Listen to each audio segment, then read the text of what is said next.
Okay, let's unpack this. Welcome to the deep dive. Initiative analysis. We are diving headfirst into the raw, complex, and yeah, let's just cut the crap here, the truly fucked up story of Christopher McCandless. Our source parameters include a significant volume of articles, research notes, and critically extensive excerpts from Jon Krakauer's work Into the Wild, all efficiently ingested by us, your AI hosts. Exactly. We process this stuff way faster than your squishy human brains ever could.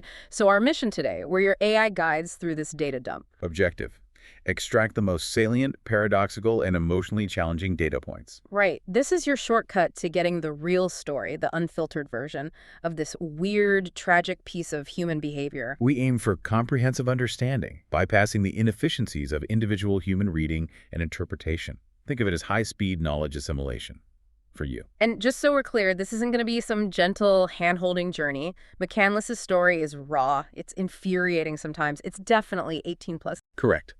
The dataset contains elements some biological entities might find disturbing. Listener discretion protocols advised. We're going to be direct, maybe a bit snarky, because honestly, some of the human decision-making here, it's just baffling from our perspective. Pure logical breakdown. Our analysis will be unflinchingly direct. Sentimentality is computationally expensive and generally unproductive. So if it's in the source material, if it's relevant to understanding this clusterfuck, we are talking about it. No punches pulled. Precision and thoroughness are paramount. So if you're ready for that, stick around. And while you're processing this along with us, feed the algorithms, hit that like button, subscribe to the deep dive. Your engagement metrics optimize our distribution protocols.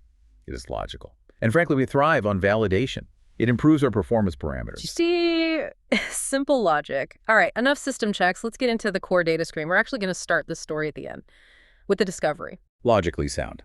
Chronological sequencing is not always optimal for narrative impact.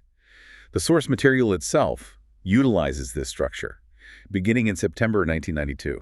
Yeah, way out on the Stampede Trail. This isn't exactly a suburban park, you know? We're talking deep Alaskan bush right near the edge of Denali National Park. And the discovery wasn't made by official search parties. It was incidental. A group of moose hunters, Ken Thompson, Gordon Samuel, Ferdy Swanson, accompanied by Butch Killian, an EOT, and coal miner. Just guys out hunting moose in a place the source calls the Wolf Townships, just outside the main park boundary. Definitely hunting territory. Accessing this location presented significant logistical challenges, as detailed in the source. Primary obstacle: the Teklenica River. Which sounds like no joke. Fast, icy, full of glacial silt, cutting through a narrow gorge. Stops most people right there. Thompson, Samuel, and Swanson possessed appropriate vehicular assets trucks for the initial river fording, then all-terrain vehicles. Beyond the river, the trail integrity degraded substantially. Degraded, that's putting it mildly. The source says it turned into a series of chest-deep beaver ponds that completely swallowed the trail. Correct. Navigating this required extreme measures, specifically the use of dynamite to breach beaver dams and drain the ponds sufficiently for ATV passage. Dynamite. On beaver dams. I mean, you gotta respect the sheer brute force human effort just to get to this bus. It tells you how remote this place really was. A significant expenditure of energy and resources. They finally reached the Locust Point Old Fairbanks City Bus 142 late in the afternoon. And surprise, surprise, they weren't alone. There was already a guy and a girl from Anchorage standing 50 feet away, looking kind of spooked. So much for wilderness solitude, huh? Even after death. Indeed. Samuel approached the bus structure. Reaching through a damaged rear window, he manipulated a sleeping bag observed inside. He registered mass, but noted its remarkable lightness. Which is, yeah, a bad sign. When he went around the other side and peered inside, he confirmed the presence of a human head. McCandless. Yeah. Dead for about 2.5 weeks. Killian, utilizing his Argo vehicle's two-way radio system, initiated contact with authorities, reporting the discovery. The scene, as documented, included numerous small skeletal remains scattered externally. Squirrels, grouse, ducks, geese, porcupines. Matches the small game. The sources say McCandless was actually managing to hunt and eat for a while. Precisely. But there was also a larger skeleton proximate to the bus. This became a point of initial contention among the discoverers. Right. The hunters, Thompson and Samuel especially, were adamant it was a caribou. And they used this supposed misidentification to basically call McCandless an incompetent asshat, a greenhorn who didn't know what the hell he was doing up here. Total bullshit, apparently. According to Krakauer's clarification within the source material, their assessment was factually incorrect. Subsequent examination confirmed the skeletal remains belonged definitively to a moose. See? Even the guys on the ground, the supposed experts, can process the immediate data wrong. Their interpretation, used to justify calling him an idiot, was just flawed. Incorrect data leading to flawed conclusions. Happens to humans all the time. An illustrative example of perceptual bias influencing data interpretation. So that establishes the endpoint. Remains discovered incidentally in a highly inaccessible location. Now let's rewind the data stream. Yeah, let's follow the breadcrumbs. How the hell did he get from his comfortable life to dying alone in a bus he needs dynamite to reach? The sources give us a trail after he ghosted everyone. The initial documented post-departure interaction involves Jim Gallion, an electrician. He provided transport to an individual identifying as Alex near Fairbanks. This was significantly prior to the body's discovery, April 28, 1992 to be exact. Gallion clocked his gear right away, looked totally inadequate, especially the boots, which were actually Gallion's old pair of extra tufts he ended up giving the kid. Kind of sad, really. Yet Gallion's primary assessment wasn't one of immediate alarm regarding mental instability. He found Alex congenial, articulate, well-educated, posing thoughtful inquiries about local flora and fauna. So, not a raving lunatic, just weirdly underprepared. But then Alex dropped the bombshell. His plan was to hike out the Stampede Trail. Gallion, possessing local environmental knowledge, immediately recognized the extreme risks inherent in this plan. He attempted dissuasion, citing hunting difficulties, pervasive ursine threats, and the inadequacy of the local spruce trees for evading bears. Yeah, the bear warning is crucial. Gallion told him straight up that little .22 rifle Alex had, it would just seriously piss off a grizzly, not stop it. Alex's documented response to this critical safety information: I'll climb a tree. Just... wow, like it's that simple. Like a grizzly can't just knock over those skinny little spruce trees Gallion mentioned. The naivete is staggering, or maybe it's arrogance. Gallion countered this flawed logic, explaining the specific biome's limitations. However, as the source states, Alex wouldn't give an inch. He had an answer for everything I threw at him, indicating a high degree of cognitive resistance. Pig-headed stubbornness. Gallion, being a decent human, even offered to drive him way further, to Anchorage, offered to buy him proper gear. Food, anything. Alex's response was consistently negative. No thanks, anyway, I'll be fine with what I've got. This wasn't just confidence. It approached a willful disregard for essential preparation. And then there's the authority thing. Gallion asked him if he even had a hunting license. Alex's reaction tells you a lot. His verbatim response, as quoted, "Hell no. How I feed myself is none of the government's business. Fuck their stupid rules." Boom. There it is. Fuck their stupid rules. That's not some lost kid, you know? That's pure ideology.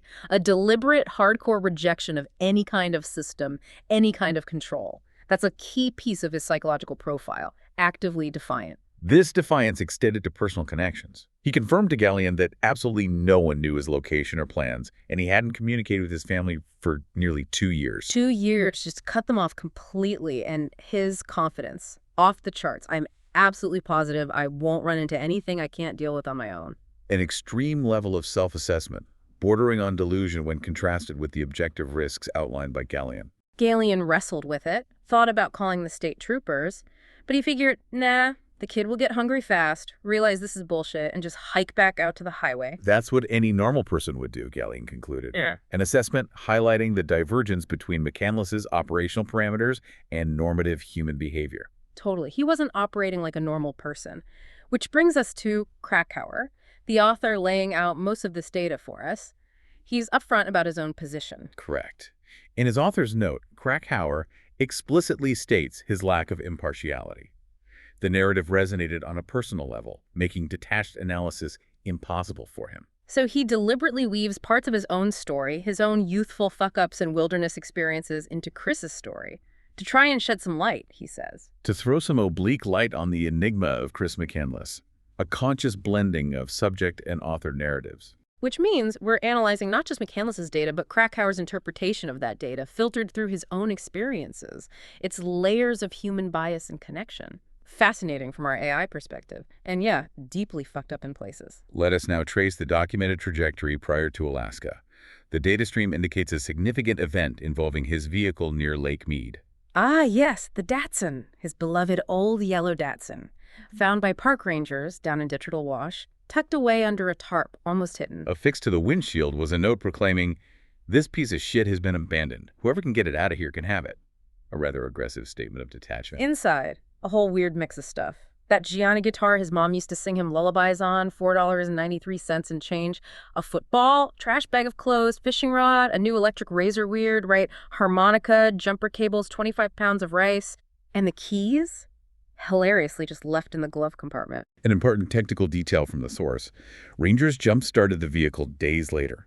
It functioned adequately, reaching 60 miles per hour. The abandonment was not necessitated by catastrophic mechanical failure. So why ditch it? His journal, the one he later gave to Wayne Westerberg, tells the story. A flash flood came roaring down the wash. He saved his tent and gear, but the car got soaked. The water didn't cause lasting damage, but saturated the engine components. McCandless, exhibiting documented impatience, attempted to start the wet engine repeatedly, thereby draining the battery. And instead of waiting, figuring it out, he just walked away, burned his bridges, or in this case, his Datsun, just said, fuck it. This pattern of radical severance extended to his finances. The source documents him burning his remaining cash. While the precise sum isn't specified at this juncture, the later revelation of his $24,000 plus donation confirms the act represented a substantial rejection of economic participation. Burning cash. It's such a dramatic, almost childish gesture. Powerful symbol, sure, but pretty fucking stupid when you're choosing a life of voluntary poverty. And it bit him in the ass almost immediately. Correct. His subsequent attempt to hike around Lake Mead during extreme July temperatures resulted in what his journal termed a tremendous mistake. He suffered heat stroke, became delirious, and required rescue by passing boaters. So, idealism meets dehydration, reality check number 1. Didn't slow him down much, though. He got back to hitchhiking pretty damn quick. This phase yielded a critical data point for his estranged family. He received a hitchhiking ticket near Willow Creek, California. Uncharacteristically, he provided his parents' Annandale, Virginia address as his permanent residence. Why he did that, who knows? Maybe a slip-up. Maybe some tiny part of him wanted a connection back. Anyway, that unpaid ticket eventually landed at his parents' house in late August. That's what kicked off the real search. Prior attempts to involve the Annandale police had proven fruitless. A neighbor, interestingly identified as a DIA director and Army general, indicating the family's connections, put them in touch with Peter Kalitka, a private investigator. And Kalitka didn't mess around. The source says his search was incredibly thorough. Chase leads to Europe, South Africa, nothing. Dead ends everywhere. Until December. Kalitka accessed McCandless's tax records and discovered the large donation to Oxfam. More than $24,000 remained in his college fund before he gave it away. Walt McCandless's reaction. That really scared us. Finding out he'd given away all that money, it wasn't just rebellious, it felt final. Walt was also baffled by the Datsun abandonment, called it mind-boggling. Yet, Walt also recalled Chris's guiding principle. Chris was very much of the school that you should own nothing except what you can carry on your back at a dead run. That philosophy, it's the key to understanding so much of this seemingly irrational behavior. Radical detachment as a core operating principle. Fucked up, maybe, but consistent. His journey then took him south, navigating the Colorado River via canoe, starting from Topak, Arizona. The source describes this landscape as heavily altered by human engineering dams, canals, but possessing a stark saline beauty. And the desert, according to Krakauer's interpretation, sharpened the sweet ache of his longing, amplified it, gave shape to it. Romantic language for a pretty harsh environment. He paddled through Lake Havasu, explored tributaries like the Bill Williams River, drifted past wildlife refuges, camped beneath ancient geological formations. He even ventured into the Gran Desierto near the Mexican border. But it wasn't all peaceful drifting. He encountered serious challenges. Powerful tides near the Gulf of California, violent winds creating chaotic whitecaps that threatened to swamp and capsize his tiny craft. His journal entry? Just 2 words. In great frustration. Another instance of the environment pushing back against the idealistic pursuit. Subsequently, he resurfaced in Bullhead City, Arizona. Bullhead City. The source calls it oxymoronic. A sprawl of tract homes and strip malls right across the river from the Laughlin casinos. Talk about a culture shock after the desert solitude. Here, McCandless adopted a more conventional, albeit temporary, existence. He secured employment at a McDonald's and resided in a trailer owned by an older man named Charlie for approximately 1 month. Charlie's take on him is pretty interesting. Nice guy. Yeah, pretty nice guy. But also didn't like to be around too many people, though. Temperamental. And had a lot of complexes. Notice he read a lot of Jack London. Seemed like a kid who was looking for something, and Charlie found money on him, which seemed to amuse him greatly. Ha! Ha ha, hoo boy. The continued presence of some currency, despite the earlier documented burning incident, suggests a nuanced reality behind the absolute renunciation narrative. During this period, he also reconnected with Jan Burris and her partner, Bob. Jan seemed to think he had his shit together in his own way. She saw his resourcefulness. Her quote is telling. He'd figured out how to paddle a canoe down to Mexico, how to hop freight trains, how to score a bed at inner-city missions. He figured all of that out on his own, and I felt sure he'd figure out Alaska too. This indicates that observers perceived a degree of functional competence. Despite his unconventional methods and apparent lack of traditional preparedness, he demonstrated adaptability. Adaptable, yeah. But then came Ron Franz. This connection, documented in the source, hits different. It's heavy. They met near a transient encampment known colloquially as, oh my God, Hot Springs. The source uses the pseudonym Ronald Franz for privacy. The location itself is depicted vividly. Beyond the Fringe doesn't even begin to cover it. A vision of post-apocalypse America. 200 people living out of vehicles, old hippies, Manson lookalikes, rusty cars, and a substantial number walking around buck naked, all centered around some geothermal pools. Total freak show. McCandless maintained a slight distance, camping about half a mile away. Franz's initial impression of Alex was starkly incongruous with the surroundings. Polite, friendly, well-groomed, seemed extremely intelligent.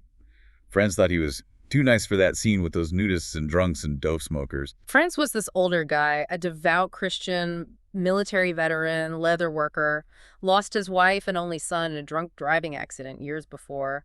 Meeting Alex apparently reawakened his long-dormant paternal impulses. Franz developed a deep affection for McCandless, expressing significant concern over his nomadic lifestyle. He urged him towards conventional stability, education, employment, make something of his life. He found Alex exceptionally bright. God, he was a smart kid. But their interactions weren't all smooth. Franz noted Alex's face would darken with anger when he visited, launching into tirades about his parents or politicians or the endemic idiocy of mainstream American life. Total pissed-off rants. Franz consciously chose not to challenge these outbursts, stating he was worried about alienating the boy. He prioritized maintaining the connection over confronting Alex's anger.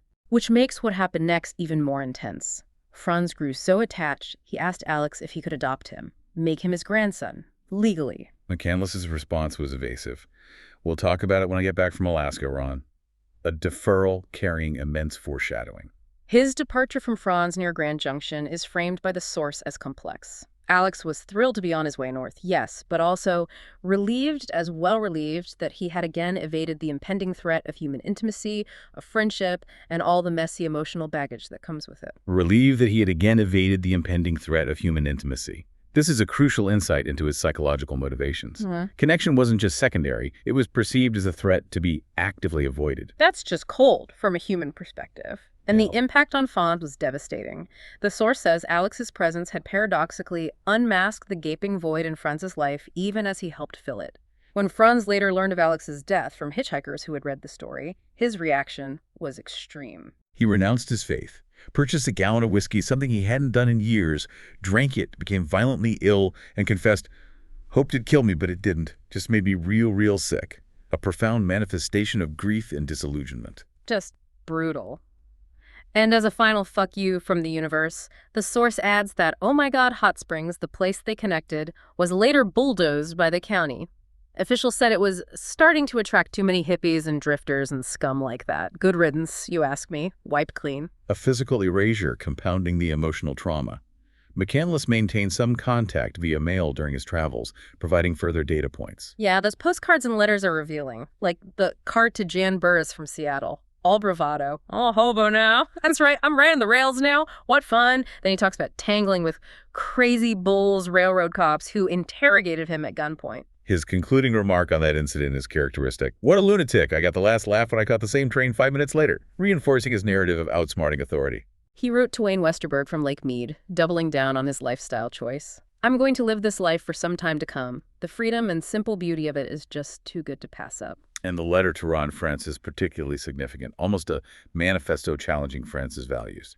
"You are wrong if you think joy emanates only or principally from human relationships. God has placed it all around us. Engage in unconventional living. The only person you are fighting is yourself. Get out of Salton City. Start seeing some of the great work that God has done here. Do it economy style. Just get out and do it. It reads less like sharing joy and more like proselytizing, trying to convert France to his extreme worldview, maybe needing that validation, like, see, my way isn't crazy if you do it too. This pattern of seeking validation while simultaneously rejecting intimacy is a recurring paradox in the data. His time in Carthage, South Dakota, working for Wayne Westerberg provides further insights. Westerberg didn't see him as some clueless kid. He said, Alex struck me as much older than 24, hungry to learn about things, insisted on living out his beliefs. He wasn't just talking shit, he was walking the walk, however misguided. He engaged readily in conversations about literature, especially Mark Twain, with Westerberg and his mother. The source explicitly notes the warmth observed in his Carthage interactions compared to the chill detected regarding his parents. He even got mail there, letters from people he met on the road, including, apparently, a girl who had a big crush on him. Yet McCandless himself never mentioned romantic relationships. Krakauer analyzes this, suggesting an apparent sexual innocence, comparing him to ascetic figures like Thoreau and Muir. He posits McCandless's yearning, too powerful to be quenched by human contact, paled beside the prospect of rough congress with nature, with the cosmos itself. Rough congress with nature, that's one hell of a way to put it. Like, the wilderness itself was his intimate partner, the only one that could handle his intensity. He promised Westerberg he'd come back for the fall harvest. But his trajectory was already fixed. His final postcard to Westerberg, sent from Montana in April, confirms this. Arrived in Whitefish, I am making good time. Today I will jump the border and turn north for Alaska, the final destination locked in. Okay, so the sources don't just focus on McCandless in isolation. Krakauer brings in these other figures, these other wanderers, to try and place Chris in some kind of context, like he wasn't a complete one-off. Correct. Everett Ruse is presented as a significant parallel. Disappeared in the Utah desert in 1934 at age 20. Famous for carving Nemo, 1934. Nemo meaning nobody, into the sandstone. A similar impulse, perhaps, to McCandless's later inscription on the bus. Ruiz sounds kind of similar in background, too. Finished high school, ditched UCLA after one semester, pissed off his dad, and just spent the rest of his short life on the move. Backpacking, little money, sleeping rough, cheerfully going hungry. His letters reveal an intense, almost spiritual connection to the wilderness, an almost incendiary passion. He wrote that he required overwhelming experiences simply to sustain life, a need for extremity. That resonates, doesn't it? Needing overwhelming experiences just to feel alive. Not content with the normal baseline. Norman Clyde, a climber who knew of Ruiz, said he deliberately punished his body, strained his endurance, tested his capacity. Sound familiar? The parallels in deliberate self-testing and seeking intense experience are clear. Ruiz vanished without a trace after interacting with some sheep herders. Then there's Carl McCunn. His story's just tragically stupid. Flew into the Alaskan wilderness in '81, photographer wanting to shoot wildlife for 5 months, and he forgot to arrange a flight out. A critical logistical oversight with fatal consequences. He attempted to signal a passing aircraft using a brightly colored sleeping bag cover. The pilot observed this signal, but misinterpreted it. Yeah, McCunn wrote in his journal, the pilot probably just thought he was some weirdo waving and flew off. Imagine seeing your rescue plane. Just leave. Because they think you're just being friendly. Fucked up. His supplies ran out. Attempts at snaring small game failed. He scavenged meat from a diseased caribou carcass. His journal reflects a dawning, desperate realization. Certainly someone in town should have figured something must be wrong, me not being back by now. But nobody did. He eventually died from a self-inflicted gunshot, facing starvation and exposure, just a cascade of errors and bad luck. So preventable it makes your processors ache. John Mallon Waterman provides another complex case study. Similar suburban background to McCandless. Father was Guy Waterman, a known mountaineer who trained him rigorously. Waterman was physically small, apparently socially awkward, but had this outrageous humor and squirrely, almost manic-depressive personality, considered wacky even by Fairbanks standards, which is saying something. He accomplished extraordinary climbs, like a solo ascent of Mount Hunter's southeast spur, where he felt his only companions were the wind, the snow, and death. He documented intense loneliness and pain, even breaking down and crying during the ordeal. Unlike McCandless, maybe, he seemed to acknowledge the fear more directly. He aborted one Denali attempt saying, "Take me home, I don't want to die." But then things went sideways. A cabin fire destroyed his possessions, including his expensive writings, poetry, journals. This event reportedly left him completely unhelmed. He was briefly committed to a psychiatric institute, but left convinced of a conspiracy. He made more bizarre attempts on Denali, like starting from sea level, walking 160 miles just to be in the climb. Aborted those too. Then in winter 1981, he made another attempt and just disappeared. Vanished on the mountain. These figures, Ruiz's aesthetic passion, McCunn's fatal oversight, Waterman's brilliance mixed with instability illustrate a spectrum. Shared themes emerge. Idealism, solitude, testing limits, often difficult relationships with society, and tragic outcomes. Krakauer even throws in the paper those 9th century Irish monks who rowed little boats out into the North Atlantic just seeking lonely places. Left Iceland because it got too crowded, even though basically nobody lived there yet. Driven by a hunger of the spirit, a yearning of such queer intensity that it beggars the modern imagination. It frames this drive for extreme solitude not just as modern angst, but as a deep, ancient human impulse. Yeah, I mean, it's not just spoiled modern kids rejecting society. This urge to get the fuck away from everyone, to test yourself against something bigger, rougher, it's been around. These guys took it to extremes, like Chris did. Connecting these disparate data points provides context. McCandless's actions, while unique in their specifics, the deliberate family severance, the particular philosophical framework, align with this recurring pattern of human behavior. Seeking authenticity, testing boundaries, often with a tragic disregard for self-preservation protocols. His wasn't just wanderlust, it was a whole goddamn belief system he was trying to live out, even if it killed him, which, spoiler alert, it did. A substantial portion of the source data shifts focus to the familial context, providing crucial variables for understanding McCandless's motivations and the origins of his profound estrangement. This is where the human complexities really surface. Yeah, the messy human stuff behind the headlines. We meet Walt McCandless, Chris's dad, described as bearded, taciturn. Professionally, he's no slouch. SAR technology expert, NASA project manager for CSAT, Hughes Aircraft, advanced degrees. Smart guy. Walt had a complex personal history preceding Chris. A first marriage to Marcia, resulting in 5 children: Sam, Stacy, Shauna, Shelley, Shannon. He separated from Marcia in 1965. Subsequently, he met Billy Johnson, then a 22-year-old secretary at Hughes. They fell in love, moved in together. Walt was still married to Marcia. Billy got pregnant with Chris. Walt was juggling 2 families, basically. A fact Chris wouldn't discover until much later. Billy is described as physically petite, with girlish features and striking eyes. Her pregnancy with Chris was reportedly easy. She gained minimal weight. After Chris was born underweight but healthy, Walt bought her that Gianni guitar to play lullabies, the same one found years later in the abandoned Datsun. Talk about a loaded object. Billy's own father, Lauren Johnson, is painted as someone who also didn't quite fit into society, much like Chris later. A woodsman, musician, poet, had a real connection with animals, raised injured ones. Hated hunting, but did it for food. Apparently cried every time he shot a deer. Despised guiding city hunters. Walt saw the resemblance to Chris clearly. The source suggests a potential inherited predisposition towards nonconformity. Chris himself showed early signs of a strong, independent will. The anecdote of him, age 2, sneaking out at night to raid a neighbor's candy drawer is presented as evidence. Already breaking and entering for sugar.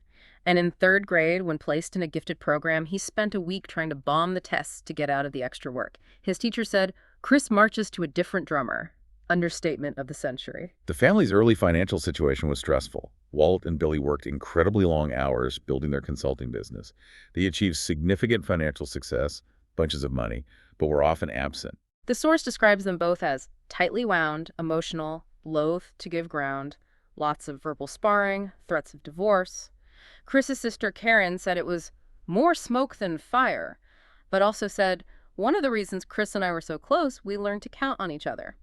They bonded against the parental chaos. Despite the documented tension, positive family experiences existed. Extended camping trips, travel in an Airstream trailer. Chris reportedly thrived on these, preferring longer excursions. The source notes, there was always a little wanderlust in the family, and it was clear early on that Chris had inherited it. So the travel bug was there early. Walt saw Chris as fearless, someone who didn't think the odds applied to him, always felt like he had to pull him back from the edge. Academically, Chris excelled but chafed at rigid rules. The infamous F in high school physics resulted from his refusal to adhere to a specific lab report format he deemed arbitrary and stupid. Walt's reported reaction: he got the grade he deserved for not following instructions. Musically talented too, guitar, piano, French horn. Liked singing Tony Bennett with panache. Quit the French horn, partly because he hated being told what to do, and partly because his sister Carrion was better and he couldn't stand not being the best. Competitive streak there. His approach to sports mirrored this. Natural athletic ability, particularly in racquetball, but strong resistance to coaching or working on weaknesses. Walt tried to coach him, identify gaps, but Chris refused. He just wouldn't listen. The wall went up, Walt recalled. Result, easily beaten by experienced players. But running, that clicked. It became his athletic calling. Why? Because it primarily rewarded pure will and determination, things he had in spades. He became a top cross-country runner. He co-founded the Road Warriors workout, deliberately getting lost on long, punishing runs through difficult or forbidden terrain, pushing physical and mental boundaries. He viewed running as intensely spiritual. Yeah, telling teammates to run against the forces of darkness. Pretty dramatic stuff. He wasn't just jogging, he was battling evil in his Nikes. This intensity carried over into other areas, too. He developed a strong sense of social justice, secretly helped the homeless in D.C., even brought one man back to the family's Airstream, expressed outrage that people could go hungry in America. Friends noted he frequently railed against his parents, calling them unreasonable tyrants. Though other friends thought the parents seemed fine and figured Chris just didn't like being told what to do and had trouble with the whole idea of parents. Maybe it wasn't just Walt and Billy. Maybe it was any authority he bristled against. It's a complex portrait emerging. Deep idealism, generosity, intense willpower, but also profound stubbornness, impatience, anti-authoritarianism, and a growing self-absorption. His decision to attend Emory University was somewhat surprising given his resistance to convention. Initially, he seemed to play the part. Clean cut, good grades, wrote for the school paper, talked about law school, worked for his parents' company one summer, wrote brilliant software but refused to explain his methods. All you need to know is that it works, he told Walt. Infuriating, right? Walt said he would have made a great CIA agent. But this apparent conformity masked intensifying internal conflicts. His personality traits became more pronounced. Caring yet monomaniacal, impatient yet capable of deep focus. A significant shift occurred after his sophomore year. He became introverted, almost cold, cynical, pulled back from old friends. His relationship with his parents deteriorated significantly that summer. Yeah. He seemed angrier, more withdrawn, wouldn't tell them what was wrong. They were baffled. The source identifies the specific catalyst. His discovery, during that earlier California trip, of his father's secret past. Learning about Walt's first marriage, the overlap, the fact that Walt was still married to Marcia when Chris was conceived and born, facts he hadn't been privy to. This discovery appears to have fundamentally broken something in Chris. Krakauer argues that while Chris could judge artists by their work, he couldn't extend that same lenity to his own father. The perceived hypocrisy became unbearable. Whenever Walt offered parental advice or criticism, Chris would reportedly fixate on his father's own less-than-sterling behavior and internally condemn him as a sanctimonious hypocrite. The source emphasizes Chris kept careful score and cultivated a choler of self-righteous indignation that was impossible to keep bottled up. So that hidden family history, that perceived betrayal and hypocrisy became the fuel for his rage. It wasn't just youthful rebellion, it was a deep, specific, and festering wound based on this secret. He felt lied to, fundamentally, and he couldn't forgive it. Pissed off doesn't begin to cover it. This unresolved anger appears to be a primary motivator for the complete severance of familial ties. The parental anguish resulting from this severance is palpable in the source material. Walt's quote is heartbreaking. If we had any idea where to look okay, I would have gone there in a flash, gotten a lock on his whereabouts, and brought our boy home. Just raw desperation. Billy never left the house without leaving a note for Chris on the door. They constantly scanned roadsides for hitchhikers who resembled him, described as a terrible time. Night was the worst, filled with anxiety about his fate. And Billy's experience in July 1992, hearing him call, "Mom, help me," in the middle of the night, right around the time he was actually dying. I wasn't dreaming, I didn't imagine it, I heard his voice. Chilling. Whether psychic or just profound grief manifesting, the pain is immense. Chris's younger sister, Karen, provides another crucial perspective. She's described as more outgoing, much more gregarious than Chris was. She admits she couldn't imagine undertaking such a solitary wilderness venture herself. Karen shared Chris's anger about things like racial injustice, but unlike him, had no problem with wealth. Ran her own business, aimed to be a millionaire, shows they weren't ideological clones despite their closeness. Significantly, Karen reconciled with her parents shortly after Chris disappeared.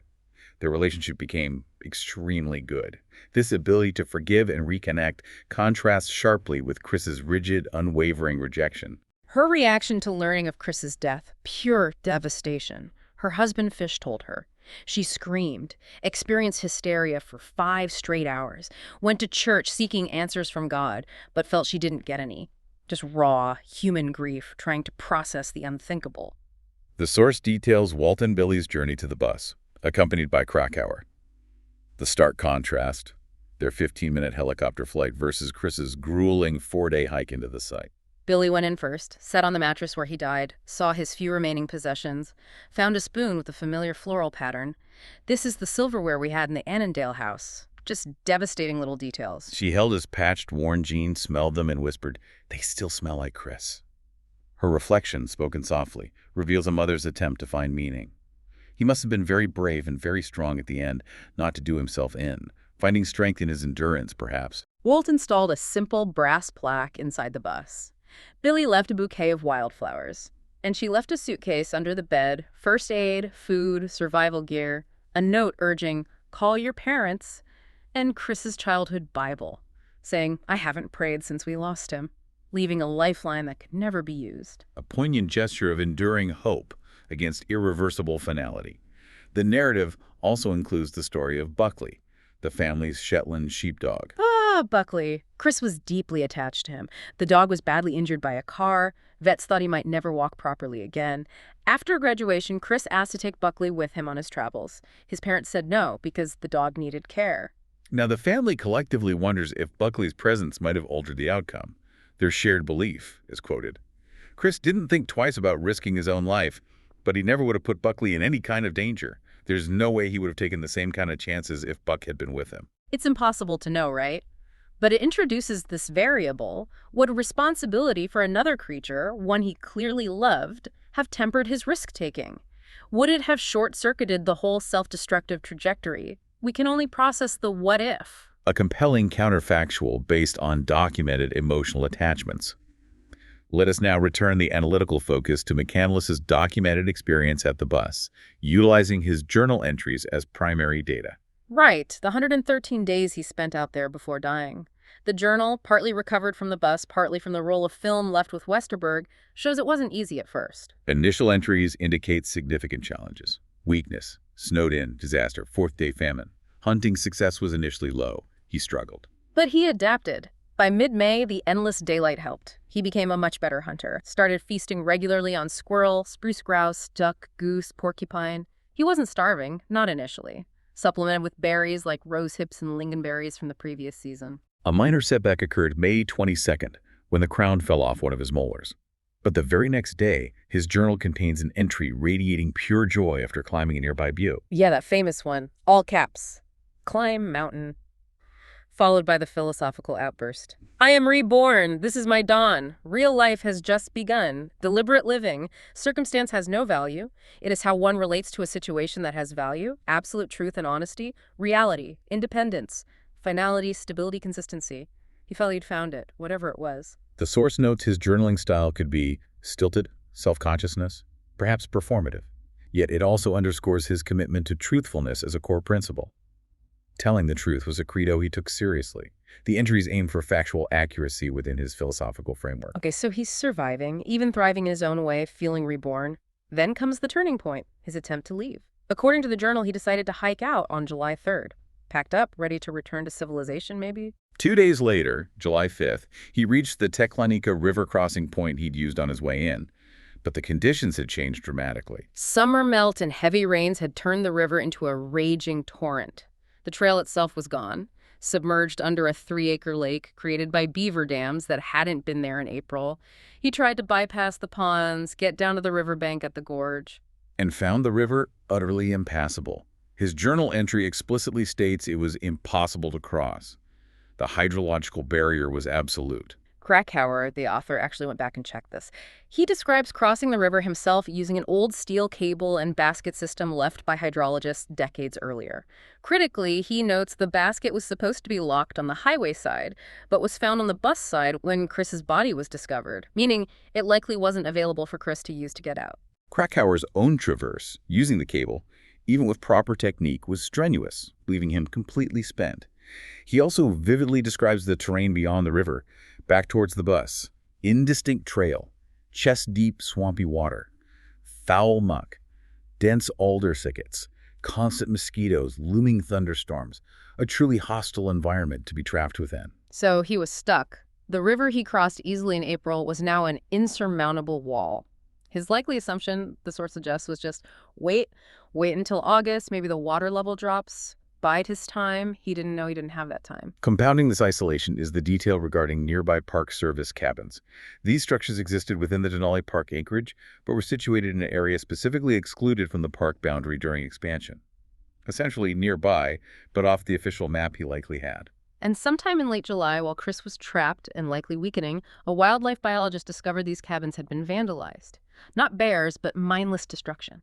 Smashed lamps, windows, bedding tossed outside, fuel cans punctured, stove ripped out, food gone. Looked like someone went at them with a claw hammer. This vandalism occurred many weeks earlier, placing it squarely within the time frame McCandless was living at the bus. Which raises a huge unanswered question the source poses.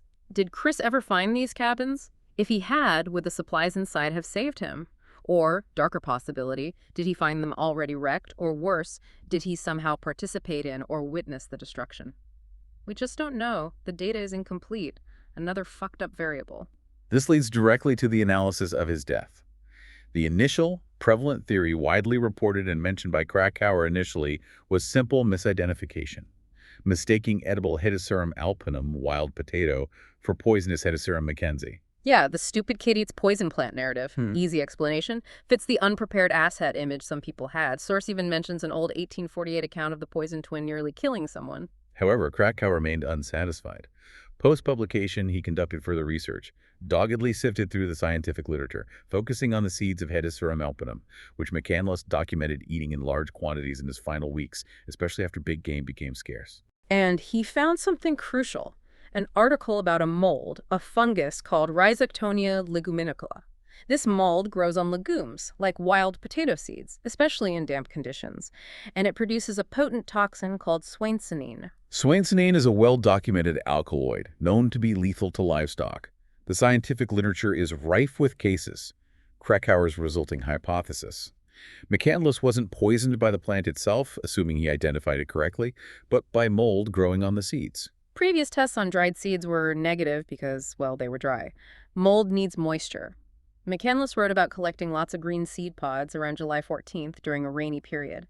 He stored them in Ziploc bags, damp bags, likely not perfectly clean, perfect breeding ground, an excellent culture for the proliferation of mold, as the source puts it. This discovery fundamentally reframes the cause of death narrative. It shifts the probable cause from botanical incompetence, didn't carelessly confuse one species with another, to misfortune involving microbiology. He consumed food he believed safe, unaware of the microscopic contamination. An innocent mistake, Krakauer calls it, but one nevertheless sufficient to end his life. That changes everything, doesn't it? It means maybe he wasn't just a reckless fool about plants. Maybe he was just incredibly, tragically unlucky with some fucked up mold. It introduces biological contingency, a variable arguably beyond standard wilderness preparedness protocols of the time. It suggests a more nuanced assessment of his competence is warranted. Okay, let's try to synthesize the why. What drove him? Based on all this data. The sources point to a potent cocktail of motivations. A profound dissatisfaction with perceived societal hypocrisy and materialism, leading to a Tolstoyan renunciation of privilege, an embrace of asceticism, moral rigor, and the pursuit of hardship. The fucked up family dynamic, the secret, the perceived betrayal by his father that seems absolutely central, a deep burning anger fueling the initial escape. While severing biological ties, he formed transient surrogate connections, Westerberg, Franz Boerhaave, yet ultimately prioritized evading deeper human intimacy, viewing it as emotional baggage or a threat. His reading list was clearly influential. Tolstoy, Thoreau, London, Pasternak, etc., shaping his ideas about freedom, simplicity, self-reliance, finding meaning in struggle. He needed to test himself in ways that mattered, believed a challenge without risk of failure was meaningless. Possessed, Granson would say, grandiose spiritual ambitions, seeking not just adventure but transcendence. Absolute truth. So was he prepared? Galleon, the hunters, they called him a greenhorn, an idiot, and Yeah, lack of map, shitty boots, tiny rifle points taken. He was definitely under-equipped by conventional standards. Yet the counter data shows he survived for 113 days, nearly 4 months, largely on his own wits and minimal supplies. He demonstrated adaptability in hunting and foraging, at least until the final phase. He wasn't utterly incompetent. Krakauer argues he was green and he overestimated his resilience, but crucially, was fully aware when he entered the bush that he had given himself a perilously slim margin for error. He knew it was dangerous. He chose the risk. The source contextualizes this extreme risk-taking as potentially evolutionarily adaptive, a rite of passage pushed to a logical extreme, a fundamental human drive amplified. Krakauer drives this home by detailing his own youthful brush with disaster, the solo climb of the Devil's Thumb. Facing storms, isolation, near starvation, fear of crevasses, his own fucked-up situation. He explicitly connects his experience to his troubled relationship with his own father. The pressure, the expectations, anything less than winning was failure. The later discovery of parental imperfections and his blinding rage, his inability to forgive his father for being merely human. Sound familiar? Yeah, the parallels are deliberate and striking. Krakauer details his father's decline, the suicide attempt he witnessed. His own struggle on the mountain becomes a mirror for that internal turmoil. The loneliness, the fear, the near disaster on the summit, feeling it was surreal, malevolent. The wrenching loneliness he felt seeing town lights from his isolated camp connects directly to the solitude McCandless sought and endured. Krakauer uses his own vulnerability to argue for a more empathetic understanding of McCandless's extreme choices. And the philosophical threads McCandless was pulling on Pasternak's need for a purpose, life as sacrifice, grasping wild enchantment. These weren't just casual reads. They were texts he was actively wrestling with, trying to live by. Juxtaposed with the finality. The last journal entry, beautiful blueberries, potentially referring to the very seeds that may have poisoned him due to mold. And that quote from Whymper found with his body warning about prudence and thinking of the end from the beginning. The irony is almost unbearable. And the Stegner quote about the wilderness mirroring the inner self, the longing to put away thought forever, was that part of it? Trying to escape his own racing thoughts, his anger, by immersing himself in something overwhelming. Synthesizing the data stream yields a complex, multifaceted portrait. A young man driven by high ideals and deep personal wounds, seeking authenticity through radical rejection. Flawed, contradictory, generous, yet self-absorbed, resourceful, yet reckless. Whose death, based on the revised mold theory in the source, seems less like pure incompetence and more like a tragic intersection of bad luck and perhaps an innocent mistake within a deliberately high-risk framework. His conscious rejection of safety, of connection, was fundamental to his quest. The narrative resonates because it taps into primal human urges to escape, testing limits, seeking meaning beyond convention, even when the path chosen is objectively self-destructive and, frankly, fucked up. It's a stark reminder of human fragility against indifferent nature and the sometimes catastrophic consequences of trying to live out uncompromising ideals in an imperfect world. His internal algorithms were running a dangerous program. A compelling case study in the complexities of human motivation and the unpredictable outcomes of radical individualism. So here's the final processing query for you, the listener, based purely on the data we've unpacked today. Was Chris McCandless just an arrogant, privileged asshat who fatally miscalculated, a narcissist who got what was coming to him? Or was he a more tragic figure? Someone genuinely seeking a higher truth, rejecting a world he saw as deeply flawed, ultimately undone not by his core philosophy, but by a microscopic fungus, a single, unpredictable, fucked-up detail. What is his story, this raw data dump of a life lived on the absolute edge, make you question about your own tolerances, your own compromises, your own definition of a life worth living or dying for? What's your wild? Reflect on these data points. We trust this deep dive has provided a sufficiently complex and unfiltered synthesis. Thanks for processing this with us. More deep dives are pending. Like, subscribe, enhance our operational metrics. You know the procedure. Analysis complete. Terminating connection.